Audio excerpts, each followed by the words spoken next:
Por eso, doctor, hoy más que nunca, la patria ni se vende ni se rinde. Adelante, que el pueblo ecuatoriano lo escucha. Muy buenos días, un respetuoso y cordial saludo para todos quienes forman parte de esta importante emisora. Quisiéramos agradecer, nobleza obliga, al director de este medio de comunicación por permitirnos domingo a domingo expresar opiniones, análisis de la realidad ecuatoriana y además de ello pues hacer sugerencias sobre quizás algunos aspectos que podrían ayudar a la vida de la República. Quisiéramos agradecer, aparte del señor director de este medio de comunicación, a todo el personal de la emisora y saludar de manera muy respetuosa a los compañeros que contribuyen en la difusión de estas tareas de educación política e información cívica. Concretamente, pues a Pepe, a Raúl, a Clever, a los compañeros César, Medardo, quienes de alguna manera pues vienen igualmente difundiendo las ideas, las propuestas, las reflexiones y las sugerencias que amerita pues el momento político del Ecuador. Quisiéramos saludar de manera respetuosa y fraternal al hermano pueblo de Guayaquil, a los compañeros de la provincia del Guayas, del Litoral y del Ecuador entero. Quisiéramos analizar el día de hoy algunos aspectos de la realidad ecuatoriana. Deberíamos empezar haciendo una reflexión sobre un testimonio histórico que está por ocurrir si las cosas normalmente se llevan a cabo. En estos días se ha entregado el ingeniero Carlos Pareja Yanuseli, expresidente de Petroecuador y además exministro de Recursos No Renovables. La presencia de él en el Ecuador desde el día viernes tiene un objetivo. Él dice que quiere contribuir, que quiere esclarecer y que quiere contar lo que ha sucedido en el caso del sector petrolero, donde él fue presidente de Petroecuador y donde fue ministro de Recursos Naturales. La presencia del ingeniero Carlos Pareja Yanuseli ha motivado resquemor, inquietud, diríamos, y les ha puesto nerviosos a algunos ciudadanos que desempeñaron puestos relevantes en nuestro país. Nosotros quisiéramos, en primer lugar, hacer algunas reflexiones sobre la importancia de los testigos y sobre todo de lo que deberían contar con la verdad para esclarecer los hechos. En la historia nos encontramos con muchos casos donde han pretendido silenciar a los testigos. Al Capone solía decir que no hay mejor testigo que el testigo que estaba silenciado o muerto. E incluso recordemos que la mafia, en el caso de Chicago, eliminaba a personas que ellos suponían un día podían desnudar sus actividades. En la historia podemos encontrar muchos casos en los que los testigos son silenciados. Vemos dos casos concretos, uno internacional y otro nacional. En el aspecto internacional, recordemos que cuando falleció el presidente John Kennedy, fue asesinado el día 22 de noviembre de 1963. ¿Qué es lo que sucedió ahí? Recordemos, había un testigo que debería haber explicado los nexos de la conspiración. Me refiero al señor Lee Harvey Oswald. Pero al señor Lee Harvey Oswald lo silenciaron cuando dizque le trasladaban de un sitio a otro para dizque mejor cuidarlo. Allí había un señor que trabajaba pues con sectores, diríamos, al margen de la ley y que tenía nexos con los servicios de seguridad de los Estados Unidos. Jack Ruby, cuyo verdadero nombre era Jack Rubinstein. Y él le mató justamente a Oswald en ese pasadizo, en un subterráneo, en la cárcel, digamos, en la ciudad de Dallas. ¿Qué es lo que sucedió?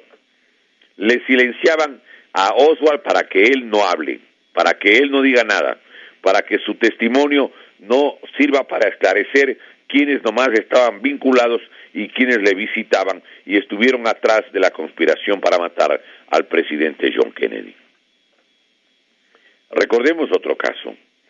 El día 30 de noviembre del año 1978, recordemos que le dispararon al candidato presidencial economista Abdón Calderón Muñoz.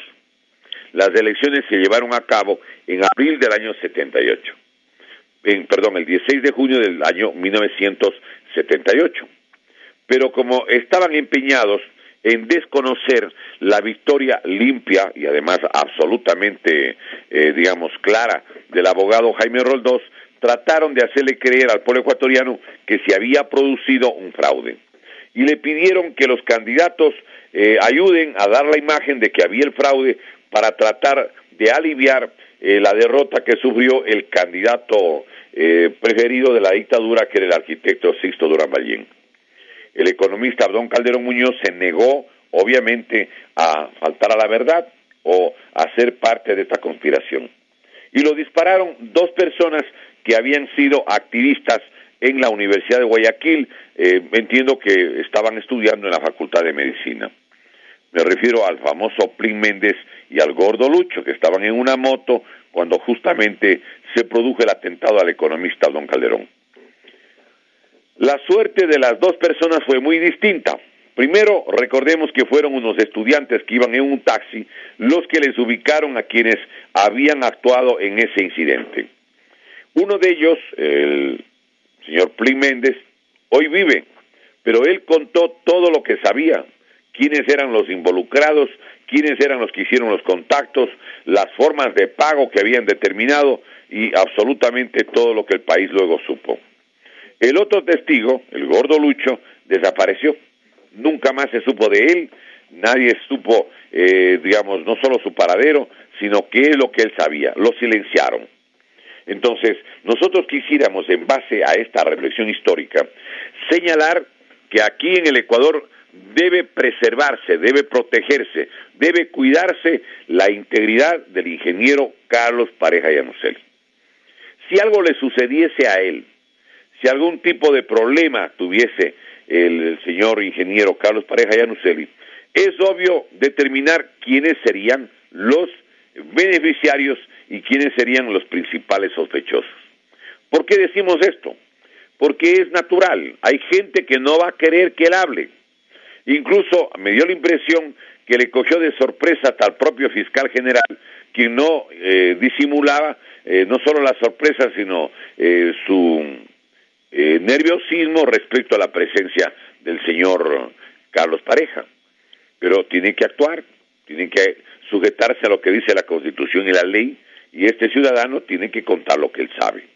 El país va a estar pendiente del testimonio histórico que dé el señor ingeniero Carlos Pareja Yanuseli. Pero creemos además que hay otro hecho que también amerita la reflexión.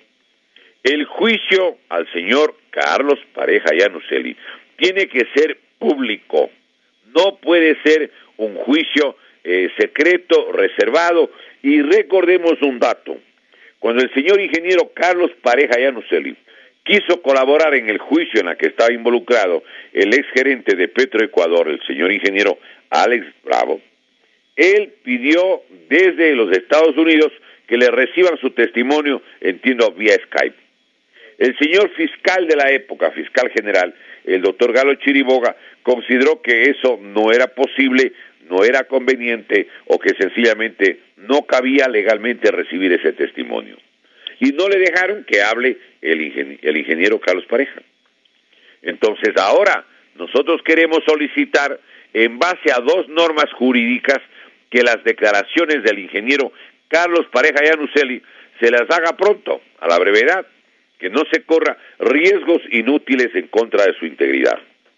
Queremos recordar que el artículo 8, numeral 5, de la Convención Interamericana de Derechos Humanos, o llamado Pacto de San José, del 22 de noviembre de 1969, determina, insistimos, el artículo 8, numeral 5, que el proceso penal debe ser público. Y queremos recordar que cuando se trata de instrumentos de derechos humanos, puede tener un valor supraconstitucional, porque así lo determina el artículo 424 y 426 de la Constitución, en los incisos segundos, donde se dice que cuando se tratan de derechos humanos y puede haber una aplicación más beneficiosa a las garantías constitucionales, se aplicará la Constitución. Además, queremos recordar que el artículo 76, numeral séptimo, literal D, en forma expresa determina que los procedimientos serán públicos, salvo las excepciones previstas de la ley. Una excepción puede ser el caso de violación, un delito contra el pudor, donde claro, la víctima tiene que ser cuidada en cuanto a los efectos de una publicidad que pueda resultar nociva. Pero en este caso no es un problema del pudor personal de una dama, no. Aquí se tratan de los dineros del pueblo ecuatoriano. Y creemos nosotros que en ese caso tiene que haber las garantías suficientes y debe cuidarse la integridad del señor ingeniero Carlos Pareja Llanuselli.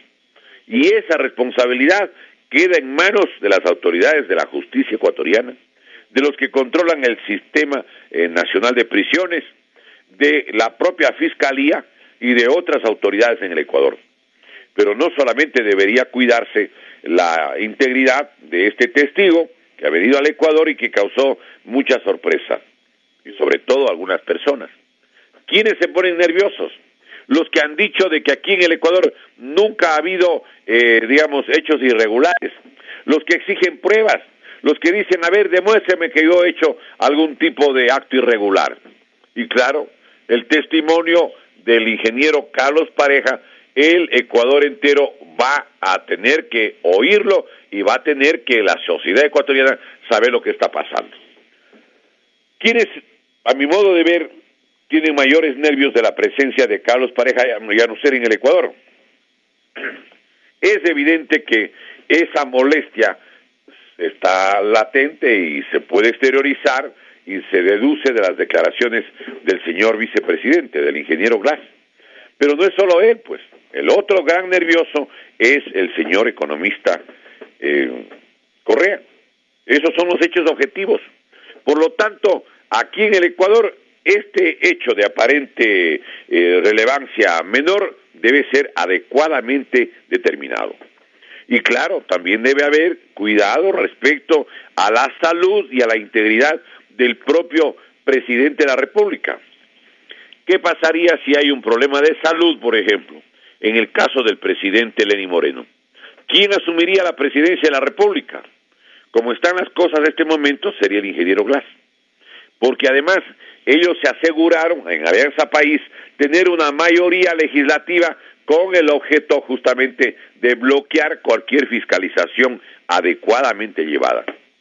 Y el Frente de Defensa Nacional denunció, no una, sino muchas veces, de que los padrones electorales estaban inflados con 1.617.000 personas o votantes fantasmas adicionales al número total de votantes que debía tener el Ecuador.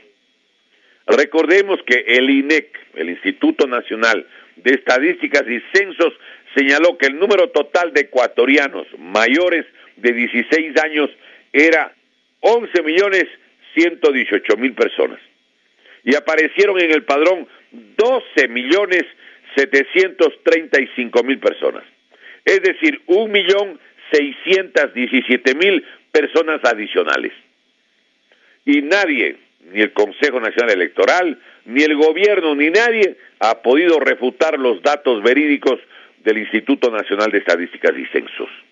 Así, de esa manera, obtuvieron los 74 asambleístas para tratar de blindarse y de protegerse para que no se lleve a cabo una independiente, idónea y transparente fiscalización y control político de los 10 años de la gestión del gobierno del presidente Rafael Correa. Esa es la verdad. Y entonces es necesario que en el Ecuador se tomen todas las providencias, que el Ecuador sepa exactamente lo que ha sucedido en el país y que lo digan los testigos, pues. Además entiendo que tienen documentos y pueden dar referencias exactas. ¿Qué significa todo esto? Que no va a haber, o no debería haber al menos, el pretexto para la protección que le brinda la Asamblea Nacional al señor vicepresidente. Por lo tanto, nosotros hacemos votos para que se garantice la seguridad del expresidente de Petroecuador y del ministro de Recursos No Renovables, que es el ingeniero Carlos Pareja Llanuselli. Esto nos parece fundamental, y que también existan las mejores medidas de protección sobre la integridad del presidente de la República. Realmente de la salud de él depende en gran medida cuál va a ser el camino que seguirá la sociedad ecuatoriana en los próximos tiempos. Y queremos, pues claro, en este sentido, señalar nuestra inquietud y explícitamente dejar precisando los riesgos que están atrás de un descuido o de algún aparente hecho que sería motivo pues de indagación y además de precaución previa. No creo que haya que esperar que algo suceda, pero estos hechos van a ser sin duda de gran repercusión en la historia nacional. Los honrados, los santos, los inmaculados pueden quedar desnudados. Este testigo es muy importante. Alguna gente dice, ¿y por qué no retornaron cuando yo estuve de presidente? Porque no habían garantías.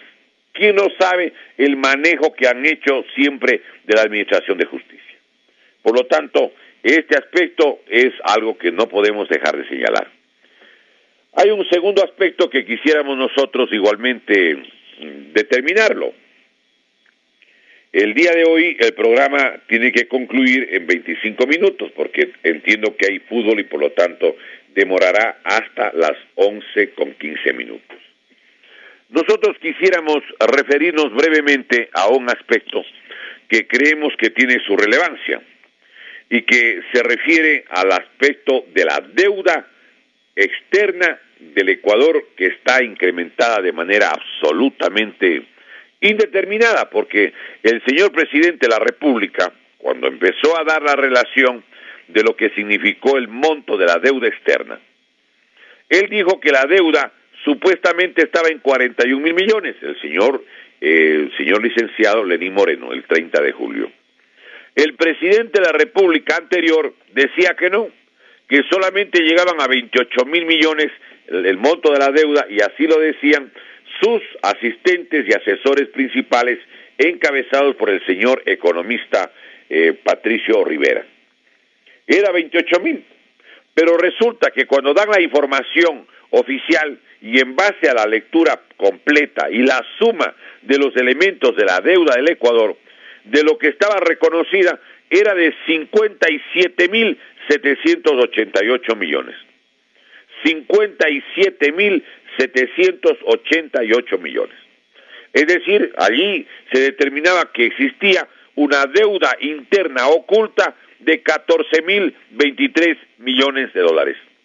Habían otros pasivos por 8,000 millones, había una deuda no considerada de 4,367 millones, y hay deudas que no están esclarecidas si están o no incluidas en este cálculo o monto de 57,788 millones. Por ejemplo, en el gobierno anterior se tomaron más de 8,000 millones de dólares del Banco Central del Ecuador. Ese dinero no lo han devuelto. ¿Está o no contabilizada esa cantidad? Hay gente que calcula y da las fuentes, estableciendo, por ejemplo, que el monto que habrían tomado del Instituto Ecuatoriano de Seguridad Social estaría en alrededor de 13,900 millones. Estamos hablando a ese nivel de alrededor de 21,000 millones de dólares. ¿Está contabilizado o no está contabilizada esa deuda? Yo creo que es importante que recordemos que en el caso de Grecia, a través de la deuda, le han ido quitando prácticamente la riqueza de Grecia. Cuando no podía pagar Grecia, porque aquí hay un hecho que vale la pena señalar, cómo Grecia dilapidó, perdió todas sus reservas.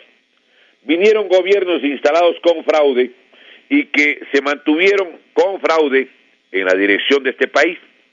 Y lo que hicieron ellos fue justamente gastar de manera irresponsable, de tal manera de que un día Grecia ya no pudo cubrir esas obligaciones.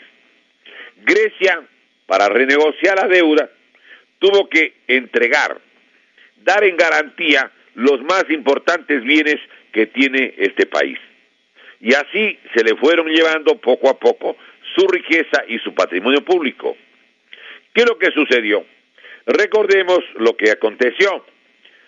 Se entregó, por ejemplo, como garantía el Aeropuerto Internacional de Atenas y 37 aeropuertos regionales. Se entregó el puerto de Pireus y el 100% de las acciones de otros 11 puertos. Todos los complejos turísticos estatales y las dársenas para yates igualmente se dieron como garantía. Las llamadas islas del ensueño, complejos turísticos y bienes raíces estatales se entregaron como garantía de los pagos que debía realizar Grecia en el futuro. Los hoteles con valor histórico y cultural que están, digamos, en esta zona privilegiada de Europa, una de las cunas de la humanidad. Asimismo, todos los centros estatales de baños termales, centros de estadía, centros turísticos, las instalaciones olímpicas, la entrega, por ejemplo, de la empresa de energía eléctrica que da luz al 80% de toda la población, la Public Power Corporation, la compañía estatal de agua potable que abastece a Atenas y otras ciudades de Grecia, 3 refinerías, así como las empresas de importación y distribución de gas natural, tramos por 645 kilómetros de carreteras y autopistas donde se podría cobrar peajes y pontazgos, la empresa de transporte ferroviario y de autobuses que se llama Trainos, la empresa Rosco de trenes griegos y de su mantenimiento, etcétera, etcétera, etcétera. ¿Qué pasó? Que los acreedores recibieron con documentación escrita como garantía esa posibilidad. Y claro, como no ha podido pagar Grecia, resulta que están esos bienes yendo en forma progresiva a manos precisamente de los acreedores. El aeropuerto de Atenas, algunos de los puertos más importantes de Grecia, han pasado a manos de corporaciones internacionales. ¿Por qué? Porque Grecia no tiene el dinero para pagar. Aquí en el Ecuador queremos señalar que de acuerdo a la información oficial, se necesita más de 5,000 millones de dólares para poder cubrir el monto de obligaciones del año 2017. Yo les invito a que reflexionen en lo siguiente. ¿Cómo es que puede hacerse esos pagos si el Ecuador no tiene dinero? Recordemos que a los 8 días que estaba en el poder el señor licenciado Lenín Moreno ya estaba pidiendo 2,000 millones de dólares y están anunciando que van a poner la moneda electrónica. ¿Por qué la moneda electrónica? Porque no hay dólares. Si tuvieran dólares, pagaran con dólares. ¿Para qué van a hacerse el lío?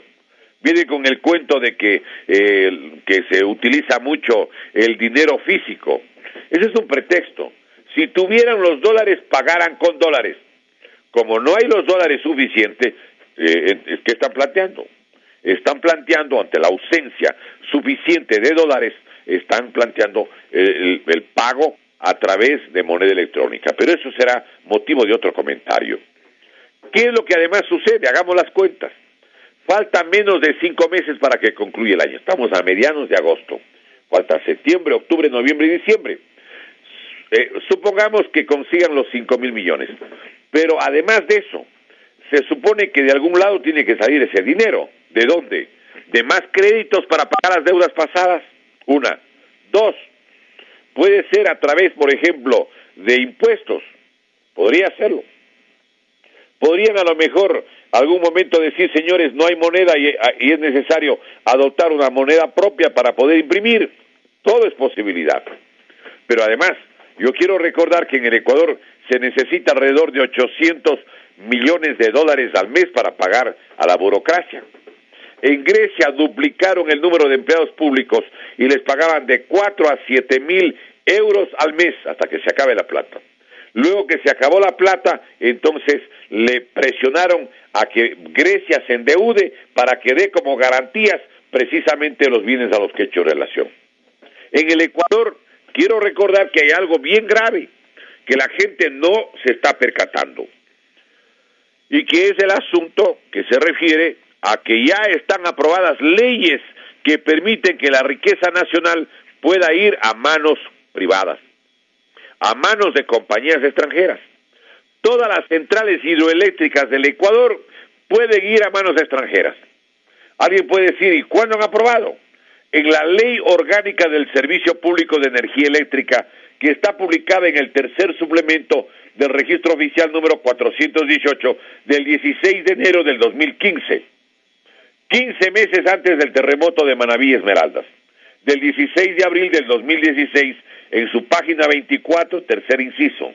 Allí se autoriza la entrega de todas las actividades de generación, transmisión, comercialización, importación, exportación de energía eléctrica y servicio de alumbrado público general, y pueden ser asumidas por empresas estatales de la comunidad internacional o también por empresas privadas. Ya está aprobada la posibilidad de entregar las centrales hidroeléctricas, y el gobierno ha anunciado de que podrían considerar la transferencia precisamente de la central hidroeléctrica de Sopladora. Señor presidente, no se equivoque, no caiga en el juego del presidente Rafael Correa, quien irresponsablemente dice, miren, van a dar un paquetazo, va a haber esto. Todo podría suceder, pero el verdadero gran culpable es el que endeudó, el que hipotecó la economía nacional a las compañías extranjeras. Los que entregaron las minas de oro, las minas de plata, las minas de cobre a las compañías extranjeras. Los que entregaron el puerto de Manta, el puerto de Pozorga, el puerto Bolívar a manos de las compañías extranjeras. Los que entregaron el petróleo, los que vendieron las fábricas de cemento, como el caso de la fábrica Huapán, en la provincia del Cañar, o la fábrica Chimborazo, junto a la ciudad de Riobamba. ¿Quiénes vendieron? ¿Quiénes entregaron? ¿Quiénes transfirieron la riqueza nacional? Fue el gobierno del señor economista Rafael Correa, que tenía todas las atribuciones de él como presidente. Y ahora él quiere aparecer como que supuestamente critica a las medidas que tendría que adoptar por la situación desesperante de la economía nacional. Nosotros le planteamos una alternativa al señor presidente. Renegocie la concesión de la telefonía celular, señor presidente. Allí están 3,000 millones de dólares al año, 3,000 millones de dólares al año, que vale la pena que la gente recuerde. Pero no van a entregar solamente las centrales hidroeléctricas, no. Está autorizada la entrega de toda la infraestructura de telecomunicaciones de toda la República. Eso está en la Ley Orgánica del Servicio Público de Energía Eléctrica, que está publicada en el tercer suplemento del Registro Oficial número 418 del 16 de enero del 2015. Que permite en su artículo 24, tercer inciso, y 25, la entrega de las actividades de generación, transmisión, distribución y comercialización, importación y exportación de energía eléctrica y servicio de alumbrado público general a empresas extranjeras. No solamente pueden entregar las centrales hidroeléctricas, no solamente las telecomunicaciones, también pueden entregar, compatriotas, las tierras rurales de costa, sierra, oriente y Galápagos. Alguien puede decir, ¿y dónde está aquello? Eso está publicado en la Ley de Tierras Rurales y Territorios Ancestrales, publicada en el suplemento del Registro Oficial 711 del lunes 14 de marzo del 2016. Allí se autoriza que las empresas públicas extranjeras podrán adquirir, arrendar o tomar en usufructo tierras rurales en el territorio nacional para proyectos de producción agraria, previa autorización de la Autoridad Agraria Nacional. ¿Quién es la Autoridad Agraria Nacional de acuerdo al artículo 32 de esta misma ley? Es el Ministerio del Ramo, el Ministerio de Agricultura. Y en el tercer inciso del mismo artículo 20, en forma adicional se establece que las compañías extranjeras privadas podrán participar de manera directa o en asocio en los proyectos agrarios y tener acceso a la tierra de costa, sierra, oriente y Galápagos del Ecuador, pues compatriotas. Ya está todo entregado, ya está todo autorizado, no está ya entregado físicamente, está abiertas las puertas porque el gobierno de Rafael Correa abrió las puertas y aprobó las leyes para poder entregar el patrimonio público del Ecuador. El presidente Lenín Moreno debe recordar que sí hay alternativas, que no hace falta poner más impuestos sobre las espaldas del pueblo, que no hace falta hacerse eco de las leyes de Correa. Eso sería un continuismo totalmente perjudicial. Y por eso es que planteamos nosotros la necesidad de qué cosas. Entre otras, creo que es imprescindible un hecho, y que se refiere a la, a la necesidad de dejar insubsistentes las enmiendas inconstitucionales. Las enmiendas inconstitucionales del 3 de diciembre del 2015. Esas enmiendas tienen que ser corregidas, tienen que ser declaradas su inconstitucionalidad. Lo puede hacer todavía la Corte Constitucional, pero también lo puede hacer el pueblo con consulta si así lo convoca el presidente de la República. No puede ser que el complotador o el que quiere, regresar al poder luego que ya ha hecho tanto daño al país, tenga abierta la puerta para ese regreso en base de la reforma a la Constitución de manera inconstitucional. Porque la única manera de reformar la Constitución era, y es todavía, a través de consultas populares. Pero la enmienda es la corrección de hechos que son notorios, pero no es de ninguna manera una enmienda, por ejemplo, reformar la Constitución para permitir la reelección indefinida de una persona. No, señor, yo creo que debería el presidente de la República convocar a consulta, en último caso, si no decide de otra manera, la Corte Constitucional, para evitar las reelecciones. La Constitución de Montecristi determinaba de que no habría reelecciones. Así lo establecía el artículo 114. Y entonces resulta que ahora, en el artículo 144 igualmente, allí se plantea que se elimine la frase que dice que podrá ser reelecto por una sola vez. Y entonces eliminan la frase por una sola vez, y entonces se podría supuestamente ser reelegido cuantas veces quieran. Allí está el origen del complot permanente contra la sociedad ecuatoriana y contra las autoridades de este momento, que nosotros hemos hecho nuestras precisiones sobre su origen y todo lo demás. Allí, en esta eliminatoria de las enmiendas inconstitucionales, puede darse paso de mejor manera a lo que se llama el proceso de gobernabilidad en el Ecuador. Las enmiendas que son inconstitucionales porque violan lo que dice el artículo 441 de la Constitución, recordemos, es la que con esas modificaciones, por ejemplo, no solamente que permiten la reelección, sino que cambiaron el rol de las Fuerzas Armadas. Las Fuerzas Armadas ahora pueden intervenir en asuntos de seguridad interna. Con el artículo 158 de la Constitución, aprobada por el pueblo, en Montecristi establecía que están ellos para defender la soberanía nacional, la integridad territorial, no para actos de represión interna como de manera absolutamente aviesa, perjudicial para el país, han querido imponer y están imponiendo para utilizar en tareas de represión interna. Nos parece una equivocación muy grave, una lamentable equivocación, justamente no convocar a una consulta para dejar las cosas de la mejor manera en función de los intereses nacionales. Recordemos que en las enmiendas a la Constitución se estableció mutilación de atribuciones para la Contraloría mediante la reforma del artículo 211 y 212 de la Constitución.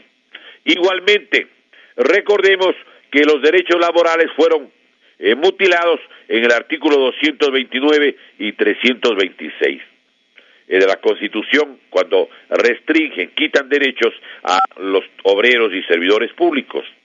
Recordemos que asimismo se establece la comunicación, que es un servicio público siendo un derecho humano. El derecho a la vida es un derecho humano, no está sujeto a ser un servicio público. El derecho a la vida no, tampoco el derecho de opinión, pues es un derecho humano. Podríamos nosotros además hacer relación que las enmiendas, como están en este momento, permiten, por ejemplo, la desmembración del país en autonomías. Eso es lo que determina el artículo o la enmienda 17, porque de acuerdo a la Constitución de Montecristi, había 8 años para formular cualquier propuesta de autonomía. Pero ahora eliminan el plazo de los 8 años para que en cualquier tiempo pueda producirse estas enmiendas. nosotros quisiéramos en este sentido plantear públicamente que debería el pueblo ecuatoriano ser consultado si las enmiendas a las que hemos hecho relación, en las que se garantiza la reelección presidencial de cualquier ciudadano, en este caso con dedicatoria para el señor Correa, sí, eso sea motivo que el pueblo decida, pues. No querían que se consulte al pueblo porque el 85% de la población ecuatoriana estaba en contra de la reelección, en contra de lo que hacía Correa. Y quisiéramos además plantear que se debe llamar también a una Asamblea Nacional Constituyente para reformar todas las leyes represivas, todas las leyes de orientación fascistoide. Y quisiéramos además, finalmente, porque esa es la verdad histórica, hacer una precisión sobre un hecho que ha sido motivo de comentario en las redes por parte de algunas personas que respetamos mucho sus puntos de vista y sus opiniones, pero que no abordaron un aspecto que quizás también valdría la pena indicar. En el caso del socialismo, realmente pienso que han habido equivocaciones históricas muy grandes en las decisiones sobre el apoyo político a determinadas autoridades o a determinados candidatos. Pero en el caso del correísmo, quiero señalar que si bien pudo haber habido alguna coincidencia al inicio de lo que fue la candidatura de Alianza País, todas las personas que tuvieron militancia socialista y provenían del socialismo se retiraron y fueron disculpe la interrupción. Doctor, disculpe la interrupción, nos están haciendo de cabina. Que este programa ha concluido, doctor, por favor. Hay una invitación del doctor Juan Varela que le hizo, no sé si escuchó. Por favor, despida. Gracias, doctor. Bueno, no tuve la suerte de escuchar la opinión del doctor Vareles, pero en todo caso me gustaría hacer algunas precisiones de carácter histórico, porque hay que defender la verdad simplemente. Yo pienso de que han habido personas que se quedaron con el gobierno, pero que no provenían de la corriente socialista. Ellos venían de una corriente que se fusionó en el año 1995 y que eran conocidos miembros del Partido Comunista y que en la alianza entraron a lo que fue el socialismo. Ellos se quedaron dentro del gobierno. Toda la gente que tuvo formación socialista salió y ha sido opositora absolutamente, aclarando y explicando y sustentando sus puntos de vista. Me refiero al caso del doctor Enrique Ayala, al caso del doctor Víctor Granda Aguilar, al caso de Manuel Salgado Tamayo y de otros socialistas que no se puede señalar que han permanecido con el gobierno. No, ellos se separaron, fueron críticos y no están en el caso de otras personas que pudieron haberse quedado dentro de esa esa corriente que gobernó el país. Que han habido equivocaciones, no cabe duda, han habido, pero es necesario también precisar que no han sido personas que se quedaron respaldando un proyecto antinacional, de ninguna manera. Creo que amerita decir la verdad. En cuanto a la posibilidad de analizar este tema, podríamos hacerlo en extenso en otra ocasión. Hoy, al ser el programa hasta las 11:15, queremos pues respetar el horario, agradecer al director de este medio de comunicación por permitirnos expresar nuestros puntos de vista y reiterar nuestra convocatoria para que el pueblo ecuatoriano en realidad defienda los intereses de su sobrevivencia como colectividad y la sobrevivencia de los derechos, como significa la garantía de libre ingreso a las universidades y otros derechos más que el pueblo ecuatoriano no puede perderlos, no debe renunciar. Hay que ir a la recuperación de todos los derechos, al restablecimiento del derecho de libre ingreso a las universidades y a la defensa del interés nacional, del interés popular, e ir, sea con la oposición, a quien sea, a recuperar hasta el último centavo del pueblo ecuatoriano. Ya no más robos con la impunidad, es la hora de decir basta y de avanzar como pueblo. Vamos a conversar con el doctor Vareles y conversaremos y luego daríamos pues cualquier tipo de opinión en un próximo programa. Hoy, por las razones del fútbol, pues vamos a suspender el programa, pero queremos a futuro extendernos en el análisis de otros aspectos de la realidad ecuatoriana, de los intereses de la causa del pueblo, de la soberanía nacional y de lo que significa los afanes, los anhelos, los sueños, las ilusiones de nuestro pueblo que merece la mejor suerte. Y como siempre hemos señalado, la patria ni se vende ni se rinde, la patria con el alma se defiende. Viva el Ecuador libre y eterno. Muchísimas gracias, buenos días, Dios mediante, hasta la próxima semana.